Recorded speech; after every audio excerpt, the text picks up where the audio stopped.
Okay, so the last constraint we're going to look at for this week is going to be the basic link constraint itself. Now, this one has a lot of properties in it that is going to be used probably more often than most. But as you see here, I have this linked that one object is controlling the next, and it's just a link of control. So let's see how we can actually create something kind of like this. Not necessarily this, but something kind of like it. So I'm going to go ahead and stop this. File, reset. Don't save. Yep. Okay.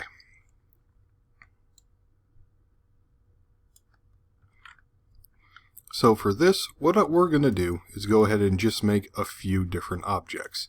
I recommend just some basic simple boxes. And I'm actually going to start it down here. Now, here is the overall idea. What we're going to create for a link has to be a chain of objects in some way, shape, or form. Now, this chain can be one of any number of different things, but we're going to take this as what is technically called a forward kinematic system. And that's something we will take a look at a little bit later on when we actually try to get our first real look at rigging a character. So I have my object here. Okay, now the question is, what is it going to control? Well, I'm going to go ahead and make another box. Actually, you know what? Yeah, I'll go ahead and make another box. So I'll make another one, but this one will be a little bit bigger like this. And I'm also going to go ahead and just move it down just a bit. Okay, I'm going to grab this box, hold Shift, and move it in order to just make a quick copy of it. And I'll do that with both of these just another time or two. Lastly, I'm going to create a cylinder back here. And I'm actually just going to rotate it roughly 90 degrees and position it about right in this line of objects. Now, I'm not going to worry too much about making sure everything's perfectly lined up and centered, because there's something else I need to do first. So we can see where the control gizmo is right here, the icon, where all three of those points meet, the X, Y, and Z. Each of those is pointing to the center right here, which is essentially the control pivot point. What we're going to do is fix this. So there's a couple ways to go about it, and we're going to go through a quick process. Well, first off, with the object selected, let's come up here and click on the Hierarchy tab right here. What we're going to do is just two quick clicks. Affect Pivot, which makes it look like this, then Center to Object. And that will move it up so it's perfectly in the middle. What I'm going to do after that is click on the X and drag it back just about right there. Because this is just our first time giving it a shot, we don't need to do a whole lot of perfect spotting for it. It's something we'll talk about a little bit later. So when I'm done, I'll unclick Affect Pivot, click the next object, and basically do the same thing for all of them, all the way down this line. Now, this has a big important reason why we're doing it, which will become very apparent here in just a few moments. Of all of these, the only one I don't necessarily need to worry about is going to be the cylinder down here. But I'm going to go ahead and just do it anyway, but I'm just going to leave it at the center instead of moving it anywhere else.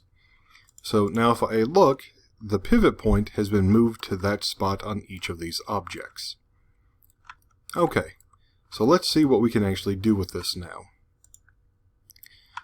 Well, we have the ability to go animation, constraints, link constraint. We also have a quick access to do it right up here with this button that looks like the little chain link fence. But let's do it this way first. So constraint, link constraint, and choose the next object down.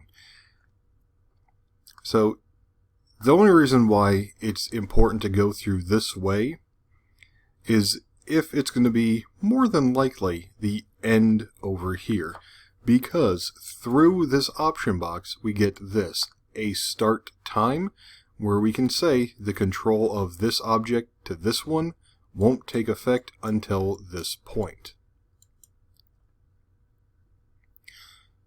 And at the moment this may not seem important, or it may not seem special why, but we'll see that here in a little bit. So now that I have this one, I can do the same thing with the next one. And I'm going to just create a link of constraints going back from point to point until I've completed the entire thing.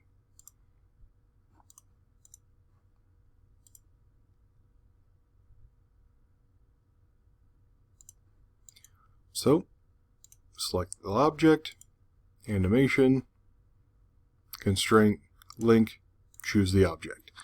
So, what has this done for us now?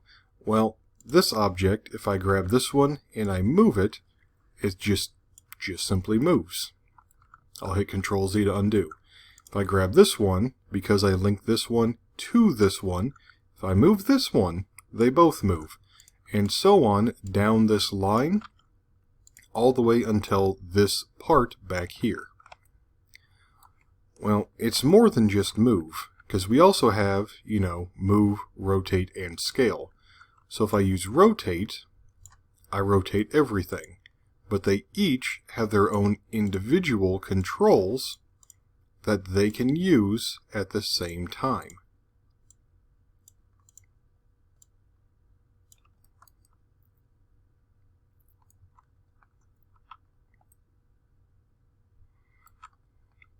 So where is this going to be used heavily? Well, the way I have it right here, we can already kind of get the idea.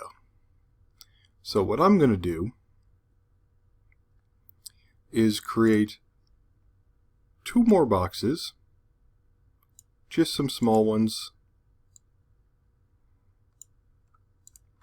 And I'm not going to worry too much about their sizes for now, except I'll put them towards the end on this. Oop. I'll do that same thing of moving their positions.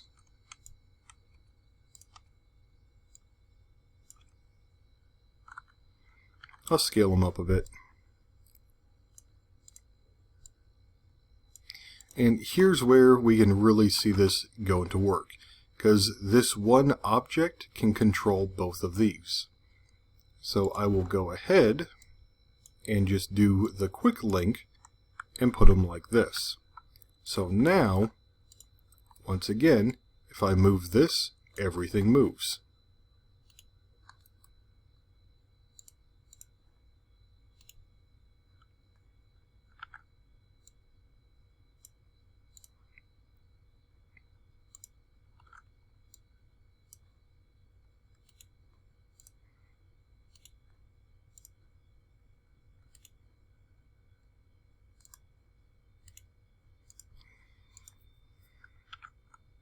And while I can move these objects that are further down, the main idea of what I'm going to do with them is going to be this. I'm going to say I want to take this little sphere from right here and move it to the other side with this little robotic arm. So how can I do it? Well, first off, I need to get the timing down for this. So I'm going to go ahead and go Auto key. Actually, I'm going to go Set key with all of them selected, and set a key which will do it for every individual object. Okay, good start. Next up, auto key. Well, in 1 second, I want this arm to lift up.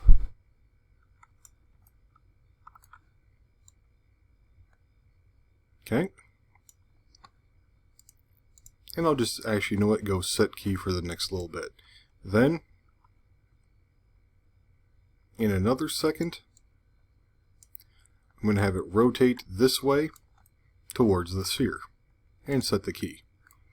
As far as this main rotation goes, that's about all I can do with it at the moment. But I also have all of these other ones.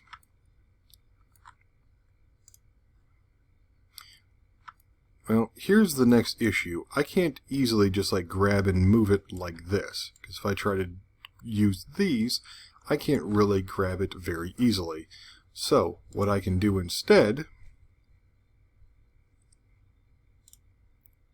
is come up here and set this drop down to local, which will keep it aligned with the object itself. And that'll happen for all of them. And this helps me keep things aligned so I won't have to worry too much. So I'll turn set key back on, and now let me go and move back. So lift it up, moved over, and now I need to pick up the thing. Well, I could just bend it this one and grab it and be good, but I want this to look a little bit more organic. So I'm going to go back to this one, lift it up just a bit more, set the key, go forward just a bit, and at these little joints here, and actually, one thing to note, so I lifted it up, moved here, and if at 60, at frame 60, I want this thing to bend, I need to set a key for it at 59. Otherwise, it's going to just try to move this entire length to be in that position. And that's not what we want. So from there to there, it should be stationary, right? Well, after this, it should bend down, and I'm going to give it this far to bend about here. Set the key. Alright, well, I'm going to do the same thing for the other joints here and there. So I'll set key there, set a key there. And at 80, it's done moving on that joint, but this one should continue on until about here. So I'll set the key. So now, I have this arm lifting up, rotating over, bending with the two joints to grab the object. Now, this is where it gets a little bit tricky. So just as we kind of did before, I'll set the keyframe here and here, just so I have that starting point. But I'm going to take this and rotate both arms in. I'll give it a little bit of time. I'll move this arm in, set the key, this arm in, and set the key. So it's ready to pick it up. And if I zoom out, hit play,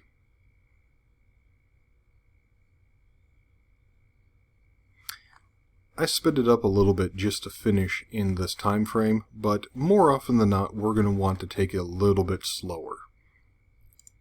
But I'm going to have to extend my timeout anyway, so I'll go to about 300. So, at about frame 90, we're ready to grab it. Well, this is where using the control through here really matters, because I'm going to finally link this to this arm there. But it's not going to start until frame 90, which means it should have stayed right there.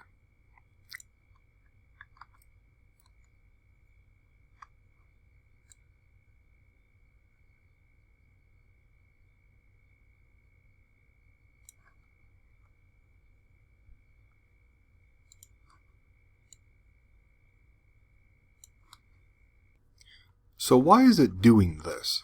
Well, it's because of this. Currently, the ball had nothing in control of it, So here at frame 90 is where it should start interacting, or at least stop. So right now it only has this. If I say link to the world, that means back here at frame 0 to 90, and I'll move this back over here, and it's a little bit messed up, but that's okay. We can grab that. Now, at frame 91, it's going to go ahead and now be affected by this. So, if I have this at frame, let's say, 100, I'll set the key for each object here, except the ball. I'll set those keys, and now I'm ready to keep going. So, here at 120, it's going to rotate up, back to basically 0. I'll set the key, rotate this up to basically 0, set the key, and I'll set the key on this because after it lifts up, it's going to rotate. Once again, this one will go ahead and rotate straight up, rotate it over to about right there.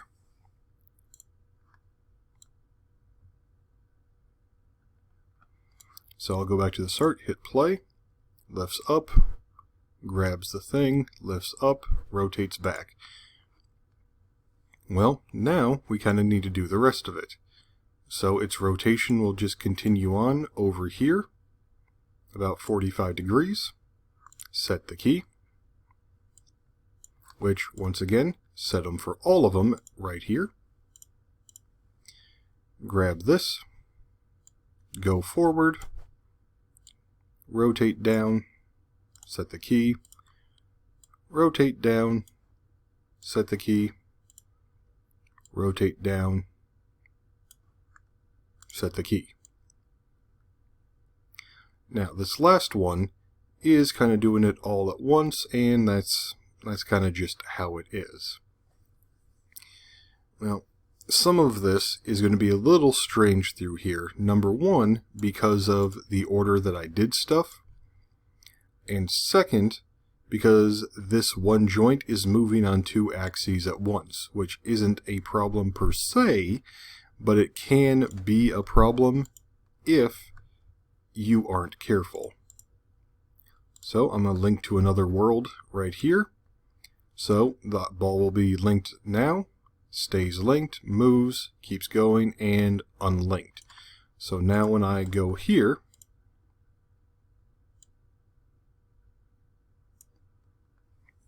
I'll grab both of these, set the key, switch to rotate, move forward a bit, let go, set the key, grab the other one, let go, set the key,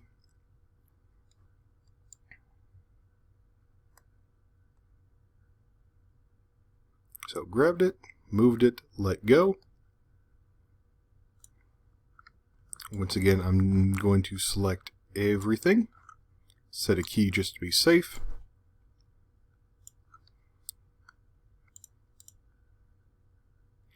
move all of this to be back to the way it was,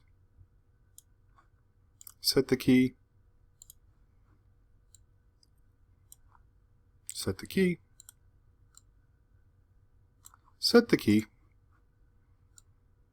and it will finish by rotating back down this way. And set the key.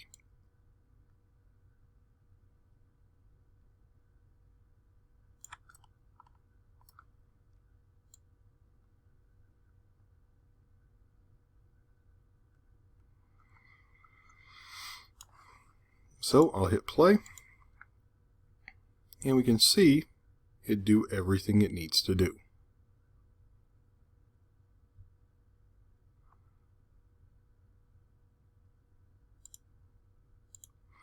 So we'll go ahead and see how we can refine this a little bit more.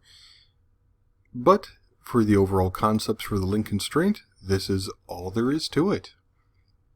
That's it for this one, and I'll see you in the next one.